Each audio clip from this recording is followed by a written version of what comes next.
Hey everyone, welcome in to another daily editorial here on the KE Report. We're chatting with Dave Erfle, and we're going to be focusing more on picking metal stocks, resource stocks, the underlying equities here in terms of building a portfolio. And right now, listening to what the market is telling you in terms of the higher quality companies. Dave is the founder and editor of the Junior Miner Junky. We will post a link to his website in the show notes.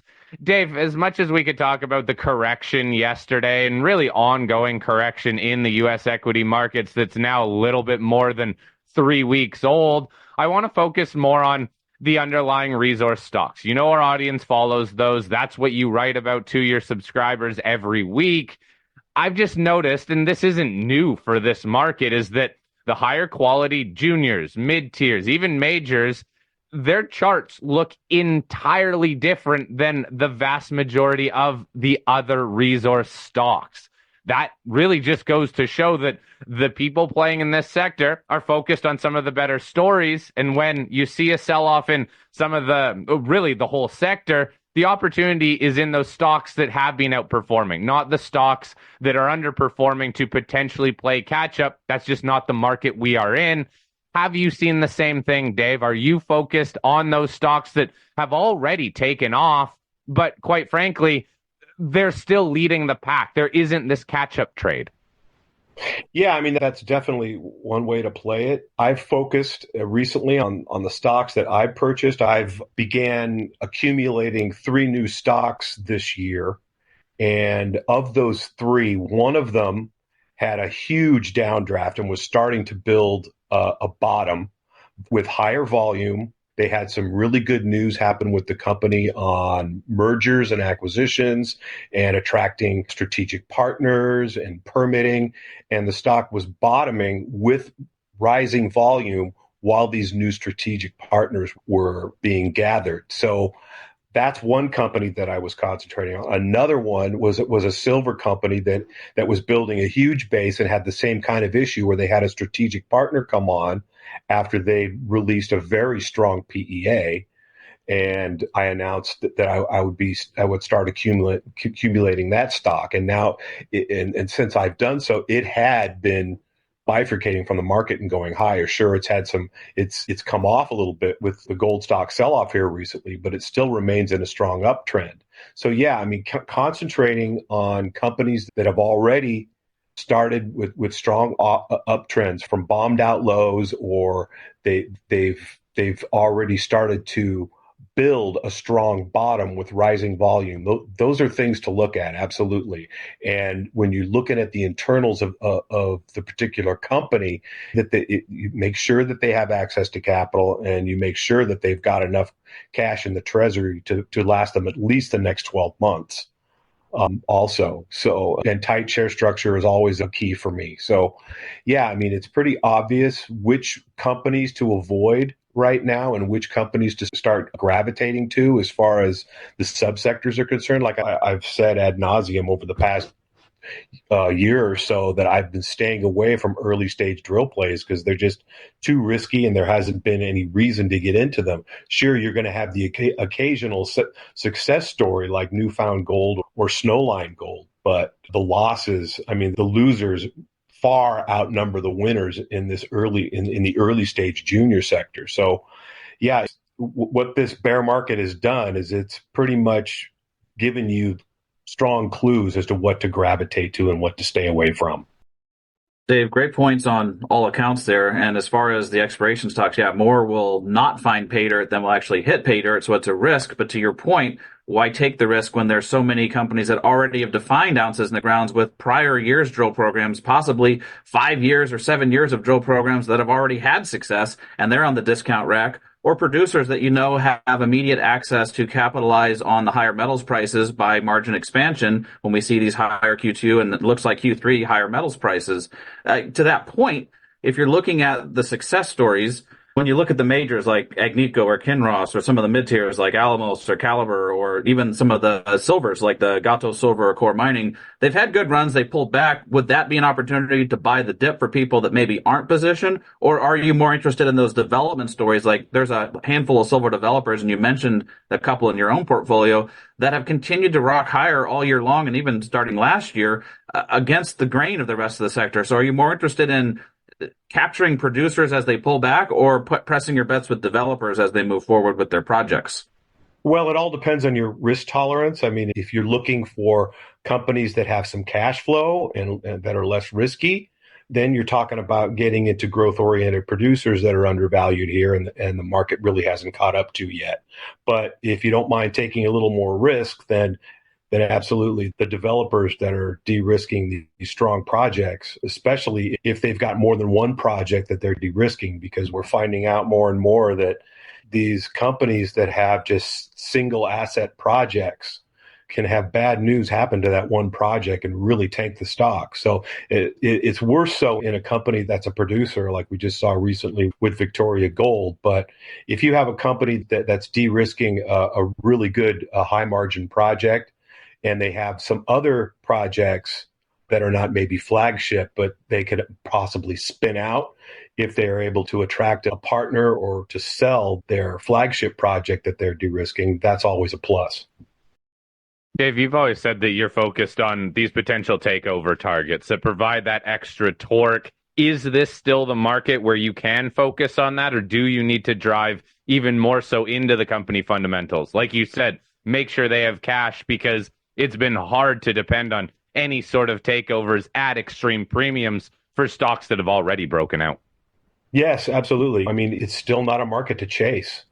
I've seen people just sit on something and say, I'm going to get into this, but I'm waiting for a pullback. And then they give up and they say, okay, I'm going to go ahead and bite the bullet and buy it, even though it's extremely overbought here. It's a great project and I want to get into it. Of course, you want to scale into something like that, but you want to wait for a pullback before doing so. And that's just something that I learned a long time ago. I don't chase anything, especially when you're accumulating in a bear market like this. You just don't chase anything. But you want to get in an initial position and you want to be patient and wait for a correction to come into something before you take that initial position. And then you hope it goes lower because you've got just a partial position. And then if it goes lower, you're just saying to yourself, great, I wanted to buy more of this stock. And if it goes higher, you say to yourself, oh, well, at least I took a position and I was right in getting into this company.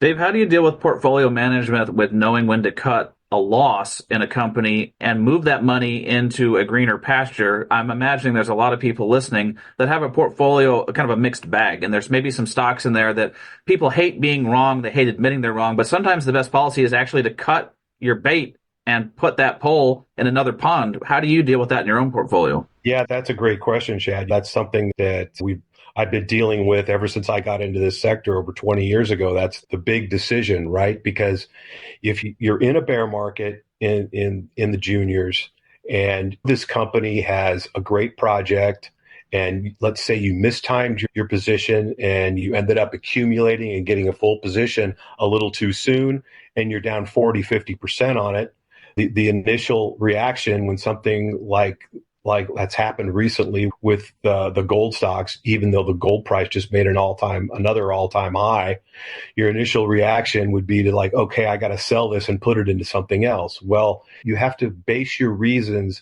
as company specific and not FOMO specific, right? You want to say to yourself, I want to get out of this and get into something that's moving up.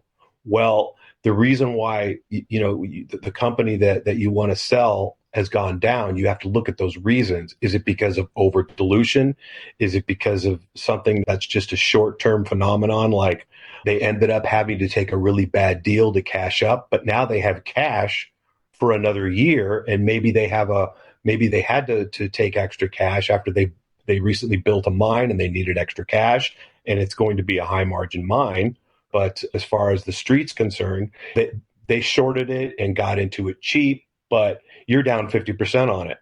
Well, you don't want to sell something like that because as far as I'm concerned, I think the retail is just around the corner from coming in to this sector. So, and they're going to gravitate to companies that with strong fundamentals as far as the project is concerned, as far as coming cash flow is concerned. If it's a growth oriented producer, you have to look at the reasons why you want to sell the stock based on the company, the share structure, the management, all those things. And don't base it on, wow, the stock is down 50%. I need to sell it before it goes lower, because you could sell it and lose 50% and then end up putting it into something else that's already moved up, but maybe it starts to correct and you mistime that, and then you've lost even more money, and it just becomes to be a snowball effect, and you end up losing money. So it all depends on where you are in the market. If we were in a bull market now and the gold stocks were breaking out, it was obvious that retail had got back into this sector. We see that in the volumes. We see stocks breaking out all over the place. That is the time to maybe cut something that has got a loss and you think something is going to go higher. But you have, like I said, you have to look at those reasons, and because you don't want to start taking all these losses in a bear market and then getting into something else that might go down after you took a position in it. So basically, the nutshell answer is it's basically stock specific. You want to base your decisions on that particular stock, not on FOMO about missing out on something else.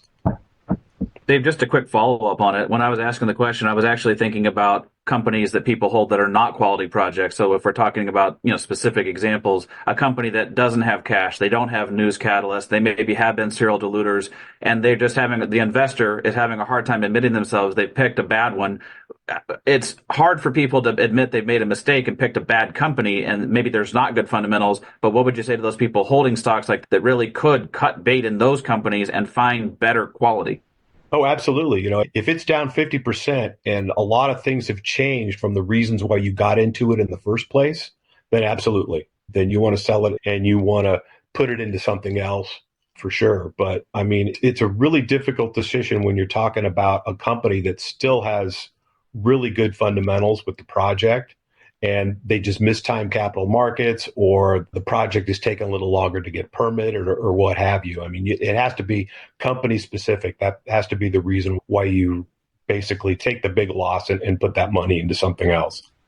So, Dave, let's talk individual commodities then, because this strategy works particularly well when commodities are doing well. And quite frankly, we have seen many commodities do quite well. Some have pulled back in the last couple months, copper being a very important one. Are there any sectors, commodity-wise, that you are largely avoiding simply because even if there are quality companies there, you don't have the most favorable or positive outlook on that underlying metal or resource, whatever it might be? Well, I've only got one copper stock right now due to the recession that I believe that we're already in, and that the U.S. is already in. And I think the U.S. is going to be in a recession going into next year.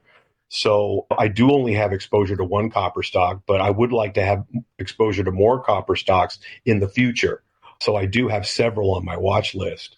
We've also seen the silver price come off a lot because silver is basically, I think it's up to 60% now an industrial metal and just a 40% precious metal now. So the silver price is gone down quite a lot, but the silver stocks still didn't really react very much to the pop in silver. And I still think that a lot of these silver stocks are undervalued. So I'm still holding all my silver stocks because I expect the precious metal component to rise in silver, and the silver to rise with the gold price once gold has that breakout above 2,500 and it goes into that next phase of the breakout. But as far as other metals are concerned, yeah, I do like copper, but not right now.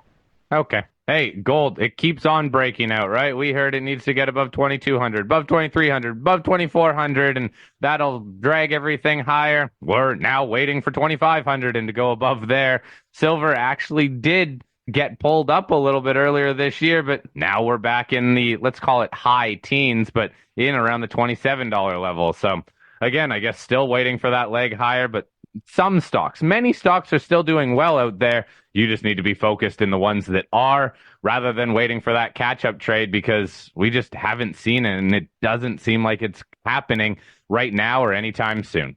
Dave, great chatting with you. Always interesting to hear how you're looking at this market. We'll chat again in the next couple weeks. Again, everyone who wants to follow along with Dave, click the link in the show notes to visit the Junior Miner Junky website. Dave, thanks for your time today. Have a great rest of your week. Thanks, guys. You too.